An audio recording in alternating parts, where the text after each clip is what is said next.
Oke, baik. Mulai Bismillahirrahmanirrahim. Assalamualaikum warahmatullahi wabarakatuh. Selamat malam.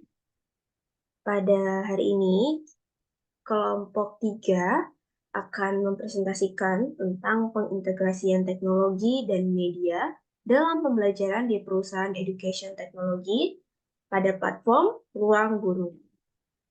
Pada hari ini, pemateri yang akan mempresentasikan adalah yang pertama, Handoko. Yang kedua, Alse Yestika Toganda. Yang ketiga, Angelina Simbolon.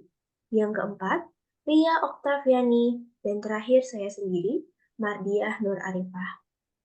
Baik, pertama akan dijelaskan oleh saya, yaitu tentang apa itu ruang guru. Ruang guru itu termasuk ke dalam perusahaan EduTech atau platform edukasi online di Indonesia yang berfokus pada layanan pendidikan yang menyediakan berbagai macam materi pembelajaran, mengintegrasikan teknologi untuk menciptakan pengalaman belajar yang lebih menarik dan efektif. Ruang Guru sendiri itu dibentuk pada tahun 2014 oleh Belva Devara dan Iman Usman yang menjadi perusahaan teknologi pendidikan terbesar di Asia Tenggara dengan 20 juta pengguna dan 300.000 guru serta 100 bidang pelajaran. Pada Ruang Guru terdapat beberapa layanan-layanan atau platform lainnya yang mendukung. Yang pertama ada Ruang Belajar, kemudian ada Brain Academy, kemudian ada Ruang Guru Privat, ada Robo Guru, Ruang Kerja, dan juga Skill Academy. Ruang belajar itu merupakan bimbingan belajar dengan video yang adaptif, di mana belajar itu menggunakan video dan latihan-latihan soal. Umumnya, pada kelas tersebut itu disebut dengan kelas online, dan juga ada beberapa aplikasi yang mendukung, seperti AdaptTalks. AdaptTalks ini seperti AI yang membantu untuk memantau dan memberikan respon cepat terhadap jawaban. Terus, ruang belajar ini juga berisi latihan-latihan soal, ujian simulasi UNBK, dan juga ada forum diskusi. Kemudian yang kedua ada Brain Academy. Pada Brain Academy, peserta didik berkomunikasi langsung bersama master teacher dan juga para pengajar terbaik. Di Brain Academy, kita dapatkan kelas live teaching, di mana tidak hanya berupa video, tapi dapat berinteraksi dengan guru yang merupakan master teachers. Kemudian ada konsultasi belajar, kemudian ada klinik untuk PR intensif, ada modul, dan pembelajaran yang komunikatif, di mana dapat berkonsultasi dengan guru dan juga para pengguna yang lainnya. Selanjutnya ada ruang guru privat. Ruang guru privat ini dikhususkan untuk mata pelajaran khusus yang juga privat, misalnya kursus pelajaran matematika atau khusus pelajaran biologi. Nah, kalau untuk ruang guru privat juga ada pembelajaran khususnya untuk latihan UTBK atau bahkan latihan tes CPNS. Selanjutnya ada Robo Guru.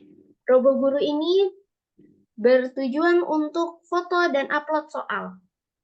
Jadi umumnya jika peserta didik itu kesulitan untuk menjawab pertanyaan-pertanyaan yang diberikan oleh gurunya di sekolah, dapat difoto kemudian dijawab oleh master teacher juga, terverifikasi oleh master teacher. Selain itu, Robo Guru itu juga bersifat gratis dan tersedia forum tanya jawab baik sesama pengguna atau dengan master teacher. Kemudian ada ruang kerja dan skill academy. Yang keduanya ini lebih berada di bidang pekerjaan. Kalau ruang kerja itu pelatihan untuk perusahaan, sedangkan skill academy itu pelatihan untuk pribadi, kelas online untuk peningkatan skill. Selanjutnya, apa saja layanan-layanan yang ada di ruang guru? Di ruang guru itu terdapat beberapa layanan seperti video pembelajaran, kemudian ada latihan soal, bimbingan belajar, kelas online, tryout ujian, program persiapan UTBK, kelas keterampilan, kemudian juga ada ruang diskusi. Selain itu, ruang guru juga memiliki liga ruang guru yang isinya dapat berupa pengertian soal-soal yang nanti akan di-ranking dan akan mendapatkan sistem poin. Selain itu, tadi ada satu lagi yang belum terjelaskan adalah English Academy. English Academy adalah program khusus dari ruang guru yang bertujuan khusus untuk melatih skill bahasa Inggris, baik itu skill membaca, menulis, dan juga skill untuk IELTS atau TOEFL. Pada hari ini, kita akan menjelaskan lebih lanjut tentang SWOT atau Strength, Weakness, Opportunities, dan Threat dari ruang guru. Analisisnya akan dilanjutkan oleh teman saya. Dipersilakan. Baik, selanjutnya adalah strength atau kekuatan dari ruang guru. Yang pertama itu adalah fleksibilitas pembelajaran. Artinya, siswa bisa belajar kapan saja dan di mana saja dengan memilih materi dan metode yang sesuai. Kemudian, tersedia materi dan soal latihan yang lengkap. Jadi, si siswa bisa mengakses sebelum masuk materi di sekolah atau bahkan ingin mengulang materi dari sekolah. Kemudian yang ketiga, itu mendukung berbagai device. Jadi ketika siswa ingin mengakses materi dari ruang guru, dia bisa menggunakan atau mengaksesnya melalui handphone, laptop, atau komputer. Kemudian memiliki guru kompeten, artinya guru yang berkualitas dan memang berpengalaman. Selanjutnya mendukung kurikulum nasional yang terintegrasi dan ruang guru juga menyediakan video rekaman yang bisa dilihat berulang oleh si pengguna dari ruang guru. Selanjutnya,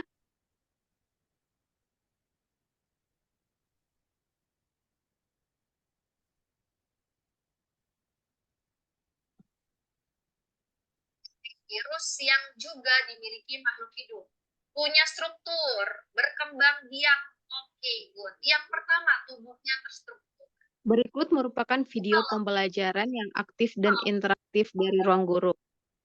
Ya, tapi dia tuh tubuhnya terstruktur, teman-teman. Kayak dia tuh punya materi genetik, dia punya seluruh protein, dia ada strukturnya. Dia membentuk sebuah struktur. Betul. Terus yang kedua apa? Nah, berkembang biak. Wah, ini udah muda ini ya, udah belajar ya. Betul, dia bisa bereproduksi.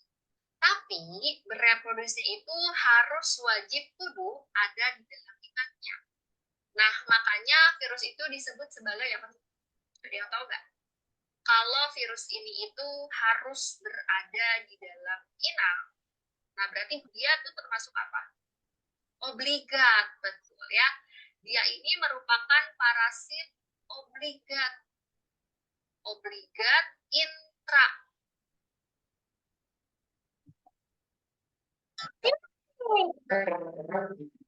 Apa ya? Pertama, ini aja ya, terus interaktif di epidemi online. Wah, saya berhasil jawab. Ya, jawaban aku bener lagi. Nah, ini yang nomor 5 jawabannya C bukan ya? Halo Ansel, jawaban yang benar C ya, karena Baik, jadi itu tadi video pembelajaran yang aktif dan interaktif yang bisa diakses siswa dan bisa ditonton berulang.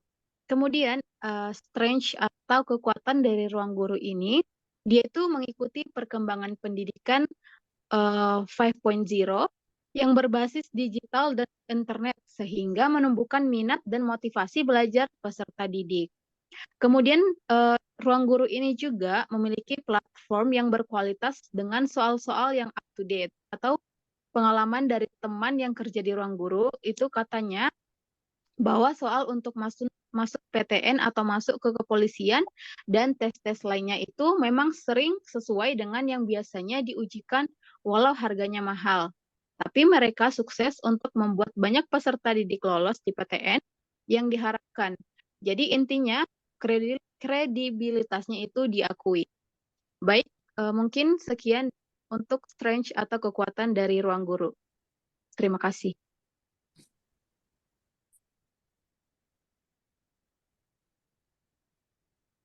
Baik, untuk selanjutnya adalah weakness atau kelemahan dari ruang guru.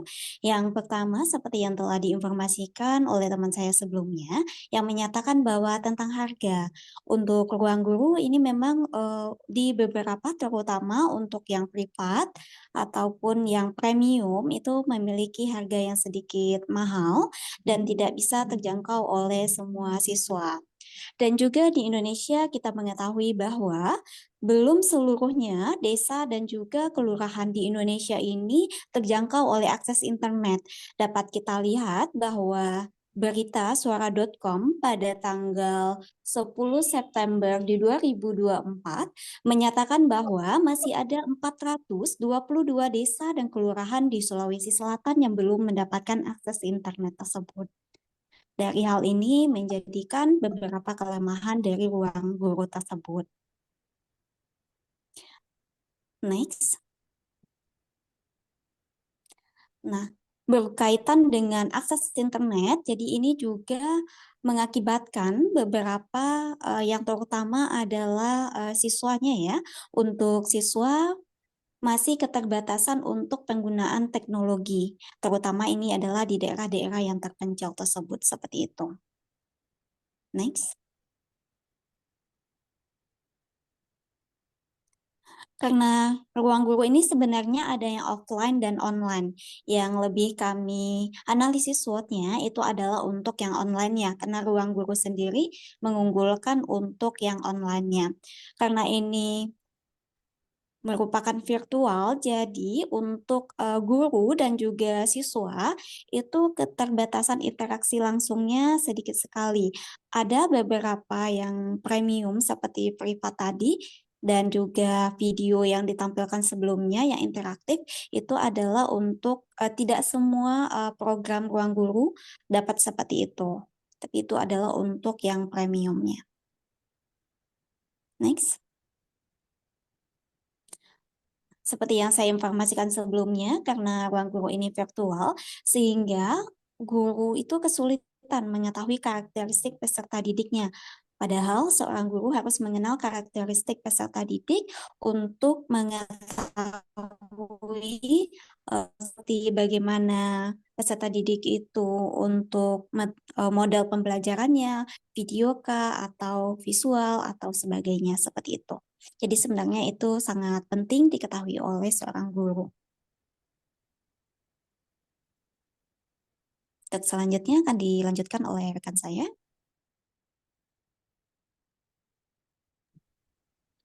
Ya baik, selanjutnya opportunities atau peluang dari ruang guru. Pertama, dapat berkolaborasi dengan pemerintah atau lembaga pendidik seperti sekolah atau lembaga pendidikan lainnya dalam memperluas akses pendidikan digital di Indonesia maupun ekspansi di luar Indonesia, dan dapat berkolaborasi dengan kampus Merdeka untuk studi independen bagi mahasiswa. Artinya nanti bisa ditukar menjadi bentuk 20 SKS yang mana nanti mahasiswa bisa mendapatkan ketika mereka mengikuti kegiatan kampus Merdeka. Selanjutnya dapat membuka kelas pengembangan soft skill untuk guru seperti programming, desain komunikasi visual, dan lain-lain. Selanjutnya, orang tua lebih terbuka dan mengerti manfaat pembelajaran online, yang artinya peserta didik tidak hanya belajar dari sekolah, tetapi mendapat tambahan pembelajaran online, di mana peserta didik dapat mengakses materi pembelajaran lewat online di mana saja dan kapan saja, sehingga orang tua merasa ini sangat bermanfaat sekali. Kemudian peningkatan kesadaran masyarakat akan pentingnya pendidikan melalui perkembangan teknologi ruang guru dapat membantu atau memberi kemudahan mengakses informasi melalui internet dan sosial, membuat masyarakat semakin sadar akan pentingnya pendidikan untuk bersaing di era digital seperti sekarang ini. Kemudian aplikasi mobile yang user-friendly. Aplikasi mobile yang user-friendly adalah aplikasi yang dirancang dengan sangat baik sehingga mudah digunakan oleh pengguna dengan berbagai tingkat keahlian, seperti for parents atau untuk orang tua, di mana fokus membantu orang tua memantau perkembangan belajar anak. Kemudian fitur utama dapat melihat progres belajar anak dan mendapatkan laporan hasil belajar dan dapat berkomunikasi dengan guru. Demikian yang saya dapat sampaikan. Selanjutnya,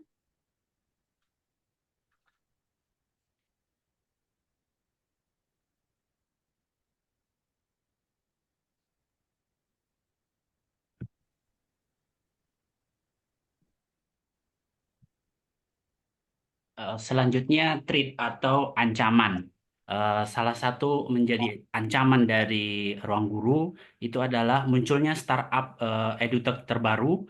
Salah satunya adalah Kreasi Akademi, Mantapku, dan Sekolahku yang memiliki program yang lebih inovatif dan kreatif. Next. Kemudian krisis ekonomi, penurunan jumlah penggunaan berbayar. Ini sangat berpengaruh karena krisis ekonomi akan mempengaruhi daya guna atau kemampuan user untuk mengakses aplikasi ruang guru. Next. Resiko keamanan dan data dan privasi. Ini salah satu ancaman juga karena ketika kita mengakses aplikasi ruang guru tentunya kita akan mendaftarkan alamat dan daftar diri kita sehingga itu resiko menjadi resiko keamanan data dan privasi kita. Next.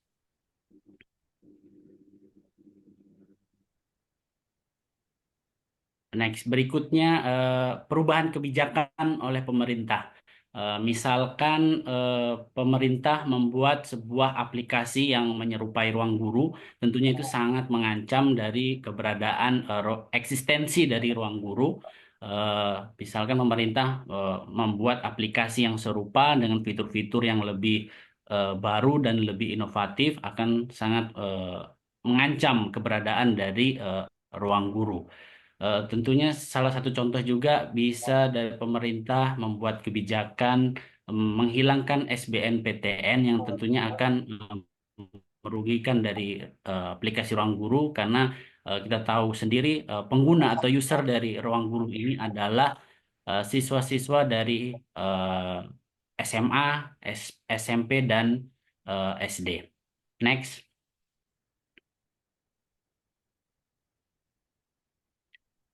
Kemudian kemajuan teknologi yang cepat. Salah satunya adalah perkembangan berbagai jenis AI yang sekarang berkembang sangat pesat, tentunya sangat mempengaruhi karena AI itu mampu menjadi solusi terhadap masalah-masalah yang kompleks. Itu salah satunya dapat mengancam serius keberadaan edutech ruang guru. Next.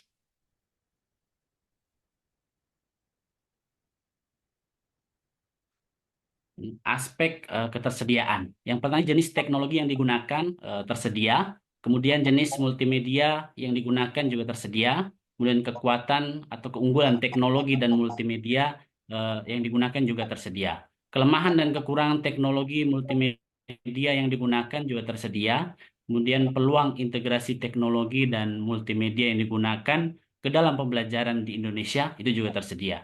Ancaman dan tantangan yang muncul jika dilakukan integrasi teknologi dan multimedia yang digunakan tersebut ke dalam pembelajaran di Indonesia juga tersedia.